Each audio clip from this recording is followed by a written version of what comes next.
Taxes سے تاجر برادری پریشان ہے اور اس کے علاوہ بزنس کمیونٹی بھی پریشان ہے۔ سینئر نائب صدر لاہور چیمبر ظفر محمود چودھری نے کہا ہے کہ ریئل اسٹیٹ کا شعبہ ٹیکسز کے انبار تلے دب گیا ہے۔ صدر آل لاہور ریئلٹرز ایسوسی ایشن میاں مبشر کا کہنا ہے بے تحاشا ٹیکسز لگانے سے 50% صنعتیں بند ہو چکی ہیں۔ آل لاہور ریٹیلرز ایسوسی ایشن نے لاہور چیمبر میں پراپرٹی ٹرانسفر سمیت دیگر ٹیکسز کے خلاف پریس کانفرنس کی۔ آل لاہور ریٹیلرز ایسوسی ایشن کے صدر میاں مبشر نے کہا کہ حکومت نے بزنس کمیونٹی پر اتنے ٹیکسز لگا دیے ہیں کہ تمام کاروبار بند ہو چکا ہے۔ پاکستان سے پہلے انڈسٹری کا پیسہ نکل کر بنگلہ دیش میں گیا، پھر پیسہ نکل کر پاکستان سے دبئی میں ریئل اسٹیٹ سیکٹر میں گیا اور اس کے بعد جو ہے پرتگال میں گیا، ترکی میں گیا۔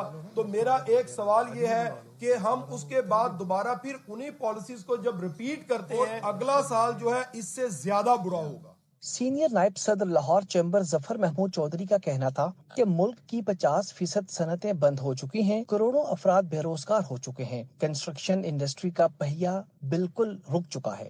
تو کم از کم اتنا سا سسٹم چلتے رہنا چاہیے کہ ملک کے اندر ایک سرکولیشن آف ویلتھ ہو، ایک پہیہ چلتا رہے، لوگوں کا روزگار کا پہیہ چلتا رہے، سرکولیشن آف ویلتھ رک گئی۔ نہ انڈسٹریل پالیسی ہے کوئی، وہ بند ہو رہی ہے۔ انڈسٹری گورنمنٹ کی رپورٹ ہے کہ 0% اس وقت جو انڈسٹری کے اندر کام ہوا ہے، میں کہتا ہوں مائنس میں ہوا ہے۔ ریئل اسٹیٹ سیکٹر سے وابستہ بزنس کمیونٹی نے کہا کہ حکومت تعمیراتی شعبے کو چلنے دے، اس سے وابستہ صنعتیں چلنے سے ملکی معیشت بہتر ہوگی۔